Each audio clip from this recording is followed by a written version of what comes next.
আজিৰ ভিডিঅ'টো কোনো ধৰণৰ কমেডি বা এণ্টাৰটেইনমেণ্ট ভিডিঅ' নহয়। আজিৰ ভিডিঅ'টোত আমি আলোচনা কৰিম অভিনেত্ৰী চুমিৰ কথা। অভিনেত্ৰী চুমি বৰুৱাই কেনেকৈ কোটি টকাৰ মালিক হ'ল বা এইবিলাক কথা আমি আলোচনা নকৰোঁ। আমি আলোচনা কৰিম অভিনেত্ৰী চুমি বৰুৱাই অসমীয়া ইণ্ডাষ্ট্ৰিটোত কাম কৰি চুমি বৰুৱাই কিমানখিনি অসমীয়া ৰাইজৰ পৰা সন্মান লাভ কৰিছিল তাৰে ওপৰত আমি কথা পাতিম। আমি যিবিলাক কথা দেখি আহিছোঁ তাৰে ওপৰত কথা পাতিম। চুমি বৰুৱাই এজন আছিল ইনষ্টাগ্ৰামৰ পৰা তেখেতে ইনষ্টাগ্ৰামত ভিডিঅ' বনাই ভাল ভিডিঅ' বনাই ৰাইজৰ মৰম পায়। তেখেতে গ'ল অসমীয়া ইণ্ডাষ্ট্ৰিটোৰ মাজলৈ। তেওঁ ইমান ধুনীয়া কাম কৰাৰ ফলত তেওঁ অসমৰ ৰাইজৰ পৰা মৰম পাবলৈ সক্ষম হ'ল। কিন্তু তাই সেই অসমীয়া ৰাইজৰ মৰমখিনি ৰাখিবলৈ নোৱাৰিল তাইৰ বুকুত। কাৰণ তাই এনেকুৱা কিছুমান কাম কৰিবলৈ ল'লে যে তেওঁক অসমীয়া ৰাইজে বেয়া পাবলৈ আৰম্ভ কৰিলে। চুমি বৰুৱাই কি বেয়া কাম কৰিছে তাৰে ওপৰত আমি কথা নাপাতোঁ। তাৰে ওপৰত অলৰেডি বহুত ভিডিঅ' আপলোড হৈ আছে ইউটিউবত।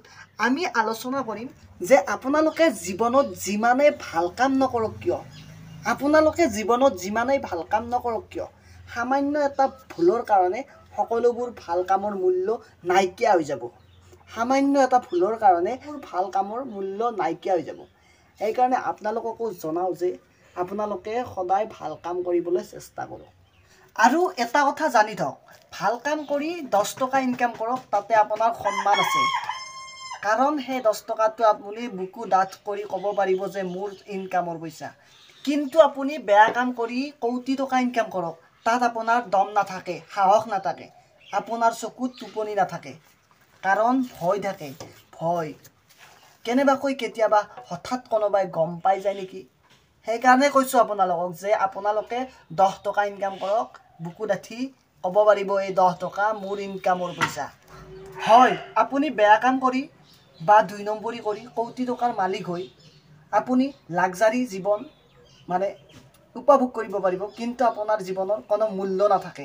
যেতিয়া আপোনাক গম পাব যে আপোনাৰ হাতত থকা সকলোবোৰ ধনেই 2 নম্বৰী বা বেয়া কৰ্মৰ ধন, তেতিয়া আপোনাক কোনো মানুহে সন্মান নকৰিব। এজন সাধাৰণ কৰ্ম কৰি খোৱা মানুহেও আপোনাক সন্মান নকৰা হ'ব। তেতিয়া আপোনাৰ মুখত মাথো মাৰিব। বুজি পালে?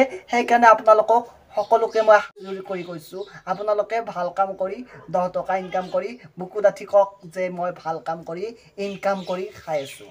আজি ভিডিঅ'টো ইমানেই আছিল। যদি ভাল লাগিল লাইক, শ্বেয়াৰ এণ্ড ছাবস্ক্ৰাইব কৰিব। অন্য এটা কমেডি ভিডিঅ'ত লগ পোৱাৰ আশাৰে আজিৰ বাবে বিদায় মাগিছোঁ। জয় আই অসম।